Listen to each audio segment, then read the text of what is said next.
This is the Insta360 One R.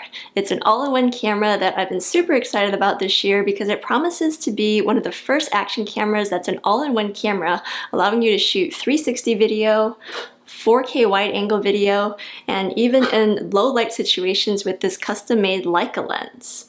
So this is the full review. We're going to talk about all the good things, all of the bad things, and ultimately if this is the best all-in-one camera that you should buy. Now you may have seen a previous video that I did talking about a September 2020 firmware update that came to the Insta360 One R, and that firmware update really brought a lot of new features that made this camera even better than it was before. So if you watched an older review of this camera that was before September 2020, then I would actually revisit that camera because a lot of problems were evident when this camera first came out, but Insta360 has been really good about doing firmware updates to improve it. So that's really important to keep in mind. So to start with, this camera is currently in its cage. You have to use a mounting cage if you want to attach it to a mount or a tripod. So we're going to take it out of the cage and take it apart, and I'll show you how it works, because this might look like a GoPro, but it is structured very differently. So the Insta360 One R is made up of 3 different pieces. You have a battery base below. This is the core module that has a live view touchscreen, as well as the start and on button, and a micro SD card slot, as well as a USB-C slot. This core module attaches to any of 3 different lens modules that are currently available.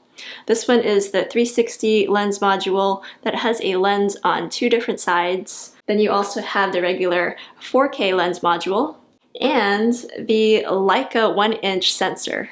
Currently, there are 2 main ways to buy the Insta360 One R. If you get the Twin Edition, that includes the 360 module plus the 4K module, and the 1-inch edition includes the battery base, the core module, and also the Leica One-Inch sensor. You can also buy that 1-inch sensor or any of the 3 different lenses separately. So as you can probably tell, there are a lot of different pieces to this camera, and the one thing that I really wish that they included was a lens case, because you end up with at least 1 lens module that just doesn't have a place to go. So I ended up finding this Moment lens case. This is normally used for Moment smartphone lenses, but it actually fits most of these Insta360 One R lenses just perfectly. So I used this zippered case to carry my lenses around. But Insta360, please include a case so that we can do this more easily. But one nice thing that is included with the 360 mod anyway is this rubber lens cover, and it just slides over the lens module to make sure that the lens is protected. So this is a really nice addition. And since we're talking about lens covers, this is the Leica One-Inch Mod, and this part here is actually the lens filter, and you can unscrew it to remove it and reveal the actual lens. And you actually have to take this lens cover off to insert the whole Insta360 camera into the mounting bracket because it won't fit with this lens filter attached. So little pro tip, because I didn't realize that the first time I tried to put this inside the mounting bracket, had to look it up. And at this point, it's worth mentioning that the core module that has the live view screen can actually be front facing or back facing, depending on how you assemble it with your lens mod. That can be really useful for those of us that want to use this camera for vlogging. So you can use the camera just as is, but the problem is you don't have a mounting bracket to use a grip or a tripod. You'll have to have the mounting bracket cage. The other reason why you want to use a cage is that this setup right here in the cage is the only way that the Insta360 One R is guaranteed waterproof.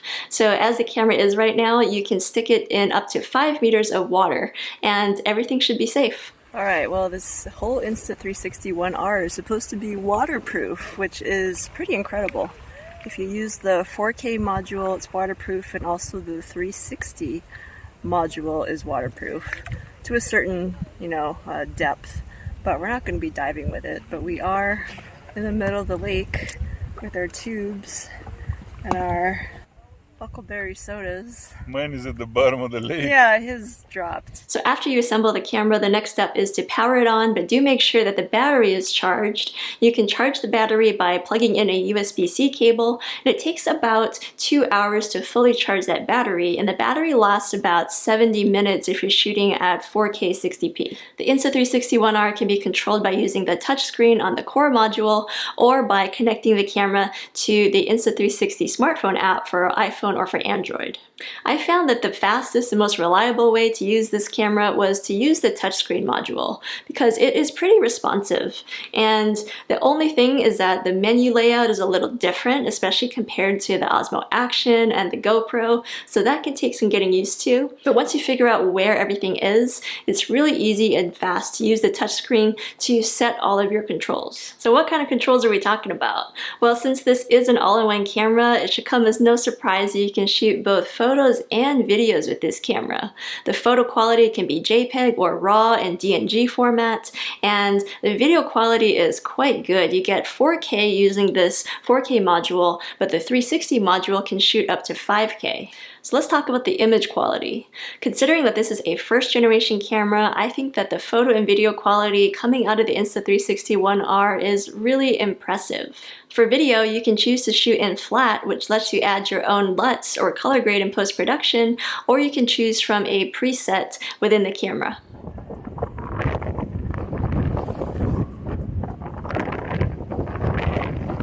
So make a left, like onto the road, and then a right turn, and somewhere here is the actual Harz Pass.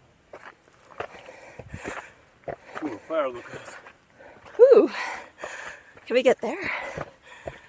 So this hike started with quite the incline, but once you get up it, there's just like, wow, this is just incredible. Like, wow. It's actually nice that it's a little bit towards fall because you get color on the grass.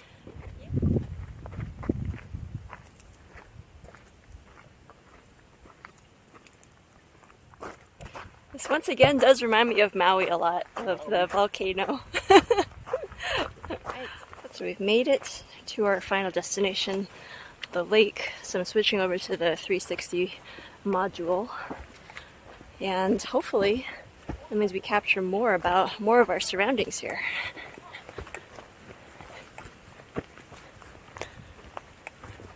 And this 1-inch Leica sensor is even better because it has the widest field of view, and it's really great for shooting in low lighting. Testing out the Leica 1-inch sensor on my second Insta360 One R. Shooting in 4K 24, stabilization, ooh yeah, that's pretty. And I think the focal length is about 14.4 millimeters, which is wider than even super view on the GoPro, but yeah, that's pretty. Let's hope it does well. This is our first time testing out this camera, and I hope it works because we normally have to stop our action shooting right around now because GoPro doesn't do well here. And in the back we have Mount Baker, and here's the trail we came up on. Okay, I just did a shot with my Fujifilm in this light and now doing it with this Insta R, so you can compare crop sensor to this 1-inch sensor.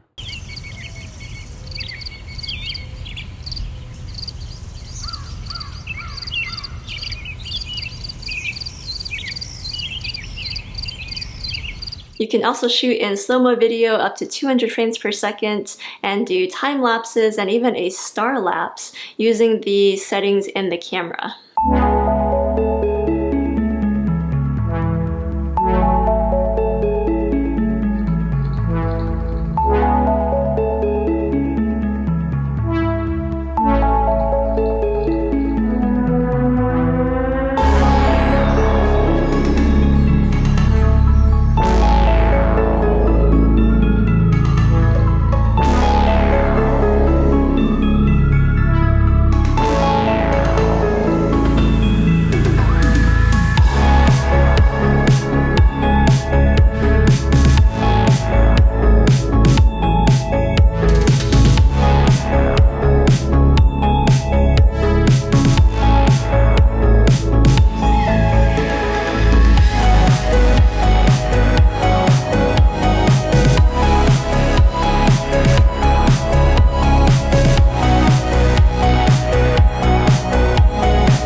Photos can be shot in either RAW or JPEG format, and the new firmware update also includes a feature that basically makes an HDR photo that reduces noise and improves dynamic range in your image. But one of my favorite features of this Insta360 One R are the built-in digital lenses. So each lens module is a fixed lens and you can't zoom physically, but you can go into the menu and choose between digital lenses and shoot ultra-wide, wide, linear, or narrow. And if you edit your video in the Insta360 Studio, you can actually change the focal length in post-production, which is a really cool feature. So what's the experience like shooting with the Insta360 One R? Well, you definitely want to make sure to get the Insta360 Invisible Selfie Stick, not only because it extends really long and is imperative to use if you plan to use the 360 module to make sure that the stick is in the frame, but also this is one of the best made selfie sticks or grips that I've seen on the market. I think this is a lot better than a lot of the accessories that GoPro makes, for example, and it's actually really affordable. So we've actually bought several of these and we use them interchangeably between all of our action cameras because this selfie stick is just so well built. It's also a really good idea to do your best to plan your shots out in advance because you do have to remember that it takes a little bit of time to take the mods apart if you ever want to switch out your lens while shooting throughout the day. But other than the extra time it takes to change out your lens mods throughout the day, I found that it was really easy and seamless to shoot with this camera, mostly because you do a lot of the work in post-production. And that's especially true if you're filming with this 360 mod because you can go through and pick any angle that you were shooting from and stitch it together in post-production, which is really great for filming on the field because you don't have to think so much about which angles you want to get. With this 360 mod, you're getting them all at once. But one of the biggest improvements to video came with that September 2020 update. So prior to that update, all video was recorded to a proprietary INSV file, and it could only be read by the Insta360 Studio software. But now after the update, the camera records to an MP4 file on default, which makes it a lot easier to edit that video in other editing software such as Premiere or Final Cut. There's also a newer version of the Insta360 Studio that allows you to easily export your files from the Studio software to Premiere or to Final Cut. I really like this as a Final Cut user, but I did find that using that feature is still a little slow and buggy, so I do think that it will take another firmware update to make that whole process more seamless. There's also the issue of stabilization. So the Insta360 One R has FlowState Stabilization, which gives you silky smooth footage, but the trick is that it's only applied in post-production. So you do have to go through the Insta360 Studio software or use the stabilizing effect in Final Cut or Premiere. So let's talk about sound quality. The Insta360 One R does have built-in microphones to pick up sound, and I think the sound quality is okay. I thought that there was a lot of external noise, and that could be because of the cage that we were using, and perhaps it was just moving and rattling around a lot. The best part about the Insta is the pole. It's, or actually just the hardware in general. I feel like Insta360 makes some really great hardware at a reasonable price. But I think that the best sound is still to be had if you're using an external microphone, like this Joby Wavo Mobile, which is my preferred external microphone to use with action cameras, such as this Insta360. Okay, now we have the mic adapter and the Joby Wavo Mobile microphone. So we're testing sound quality, and hopefully this doesn't sound noisy, and even when we're moving from hand to hand with the grip. I wonder if you got my neck cracking.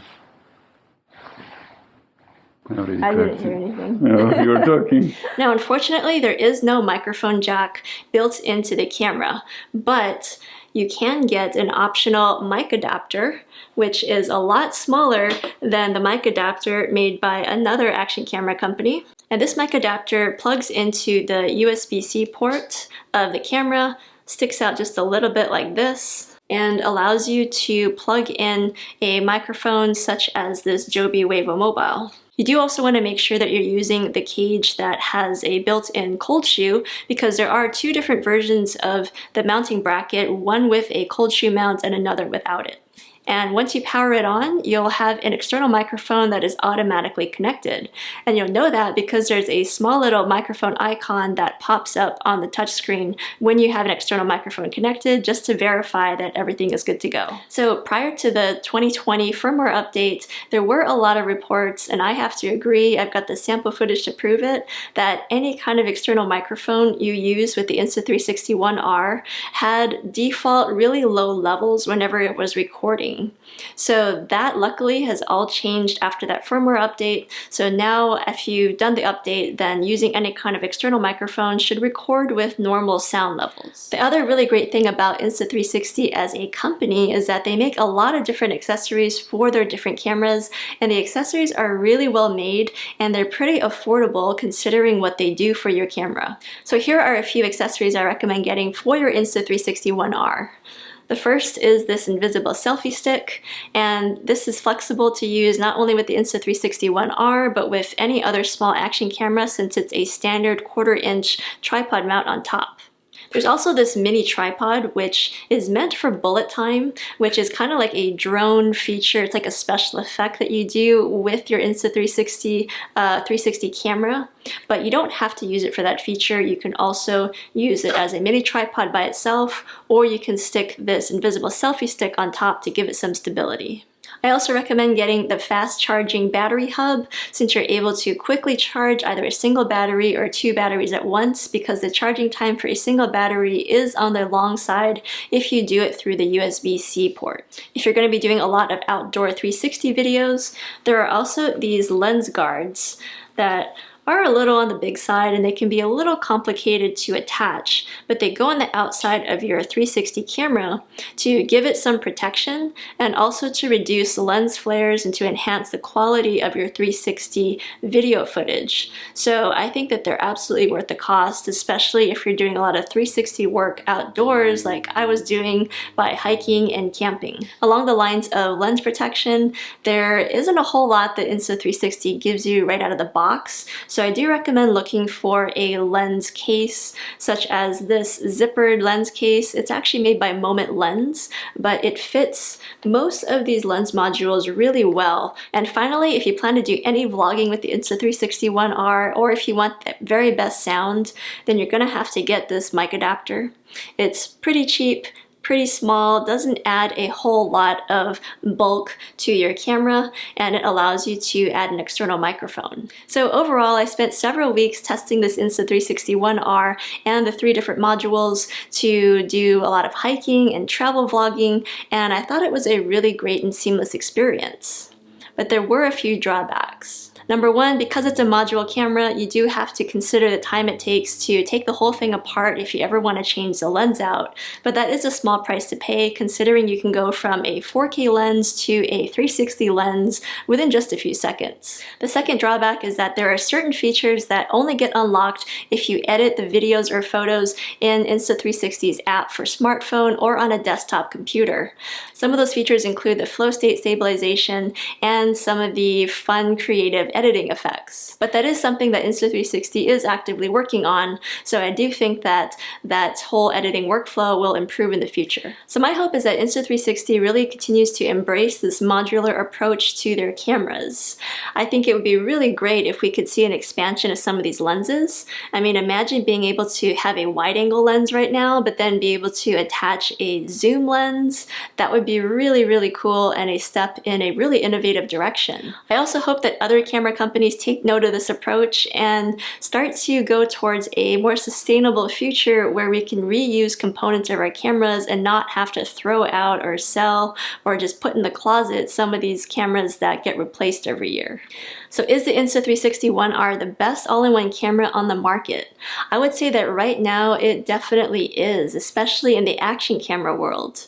It's the only one that allows you to change out your lenses and get a 360 camera and a regular camera in one. This is not a cheap camera, but if you think of all the features it offers and the fact that in a lot of ways it is 2 or even 3 cameras in one, then it's absolutely worth the price. So I'd love to hear from you in the comments below if you've tried this camera out, or if you have any other questions about the Insta360 One R.